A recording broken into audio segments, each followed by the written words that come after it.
नमस्कार दोस्तों, चलिए एक बार फिर स्वागत है आपका अपना YouTube चैनल मास्टरमाइंड बीपीएस में। मैं वीरेंद्र प्रताप सिंह। आज हम चर्चा करने वाले हैं भारत के भूगोल से संबंधित नदियों का जो टॉपिक रह रहा उसके बारे में। जैसे कि आपने शुरू में जाना होगा कि हम बात कर रहे थे प्रायद्वीपीय नदी तंत्र की। तो प्रायद्वीपीय नदी तंत्र में हमने बंगाल की खाड़ीय नदियों की बात करी थी, मतलब बंगाल की खाड़ी में गिरने वाली नदियां। आज हम बात करेंगे अरब सागर में गिरने वाली नदियों के बारे में कि वह कौन सी नदियां हैं जो अरब सागर में गिरती हैं।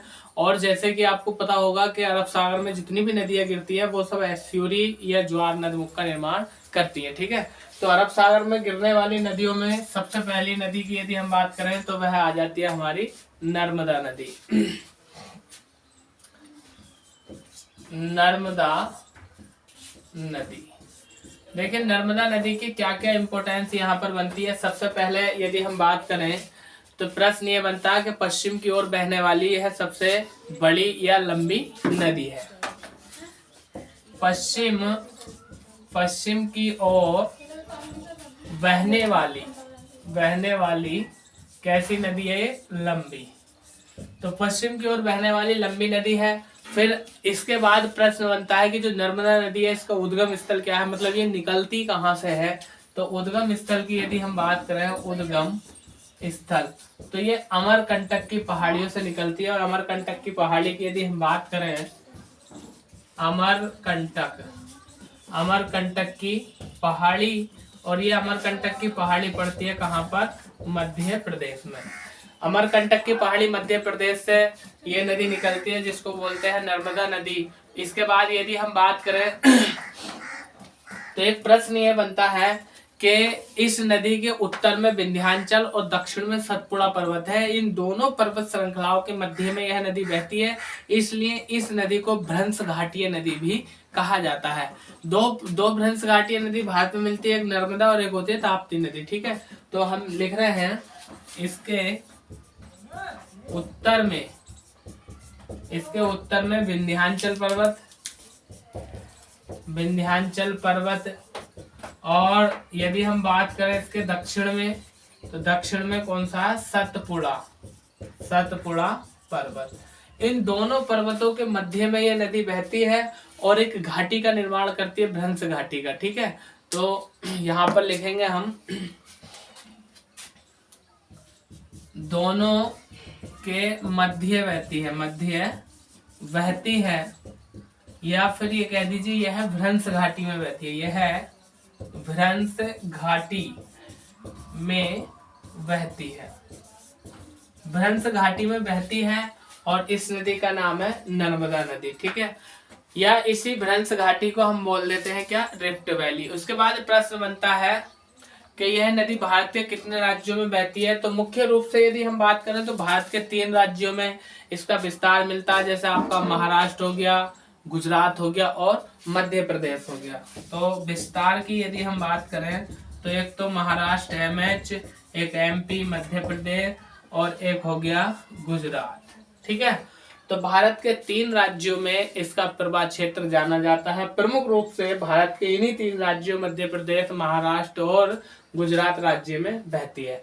इसके बाद यदि हम बात करें तो नर्मदा नदी पर एक जलप्रपात मिलता है जबलपुर में, और जबलपुर पड़ता है मध्य प्रदेश। या यूं कह दीजिए कि जबलपुर जो है नर्मदा नदी के किनारे स्थित है। तो हम बात कर रहे हैं जबलपुर की। तो जबलपुर में एक जलप्रपात पड़ता है जिसको बोलते हैं धुआंधार जलप्रपात।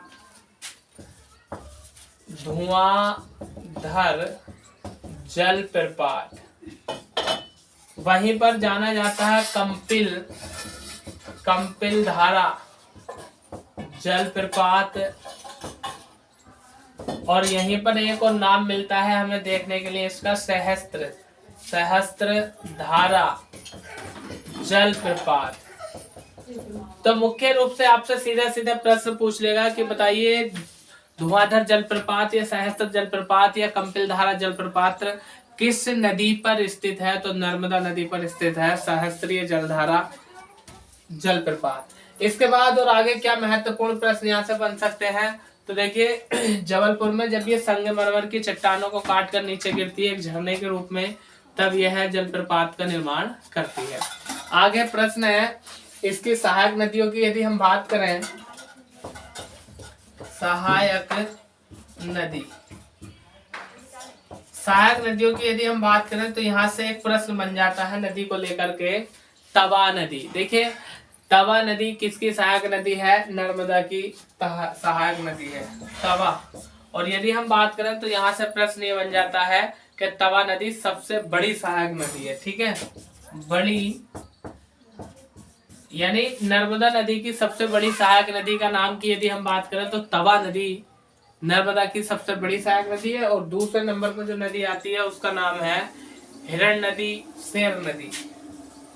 हिरण नदी एक हो गई, शेर नदी एक नदी और हमें देखने के लिए मिलती है जिसको बोलते हैं हम शक्कर नदी, शक्कर नदी। ठीक है, तो आप इसका स्क्रीनशॉट ले लीजिए, इसके बाद चलते हैं हम आगे।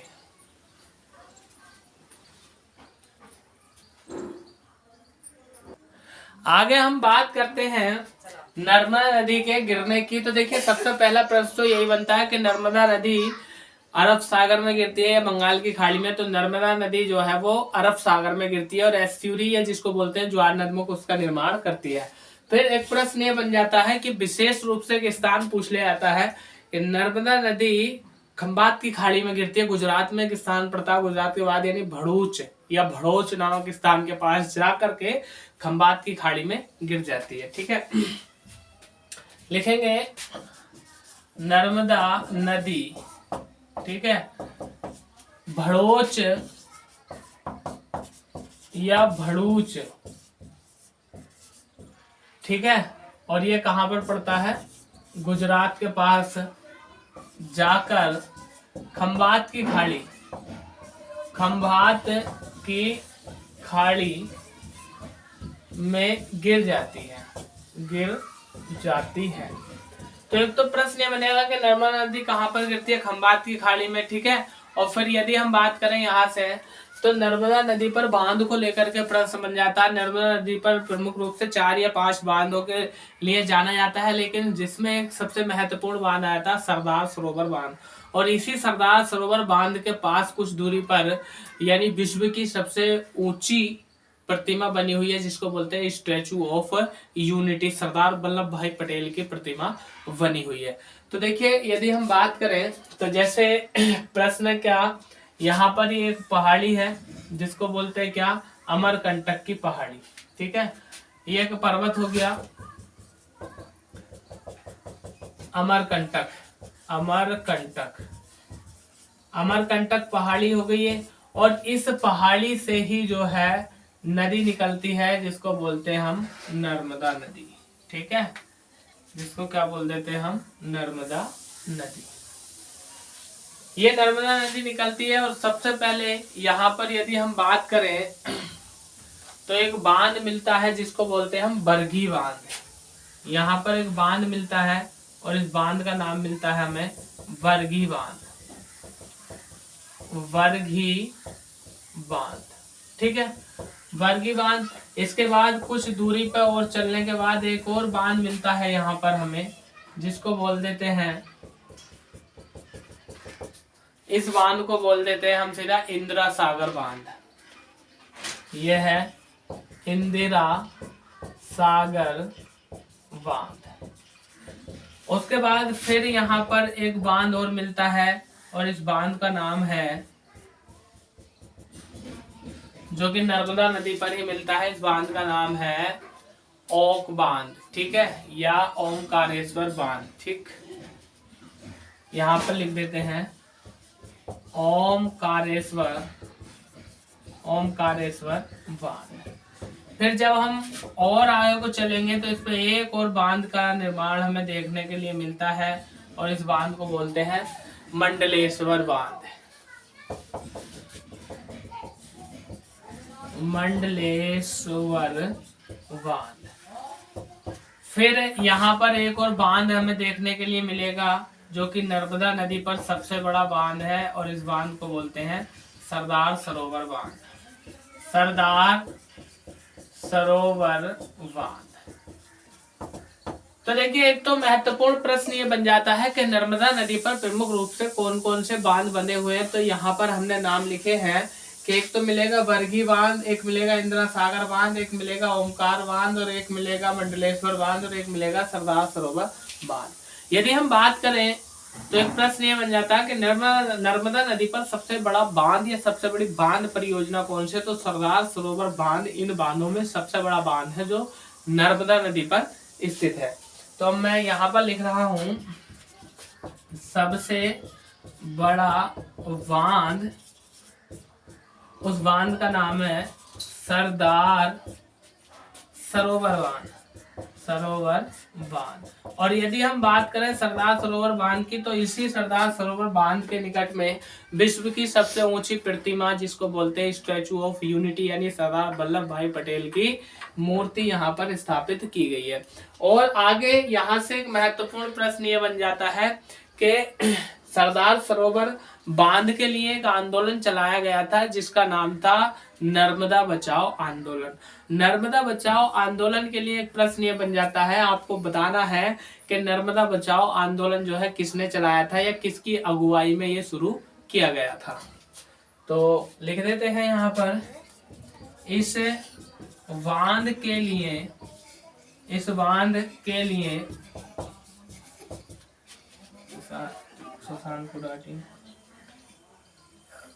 आंदोलन नर्मदा बचाओ आंदोलन, नर्मदा बचाओ आंदोलन।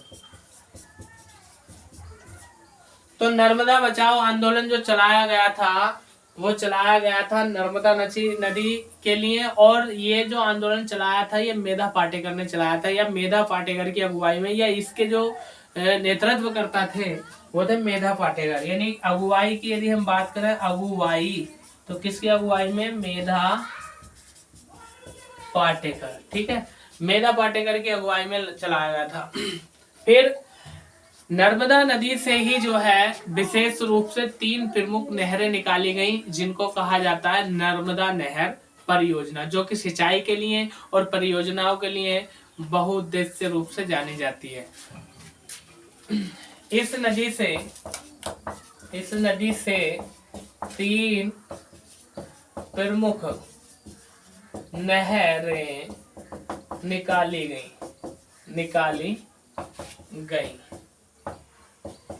जिन्हें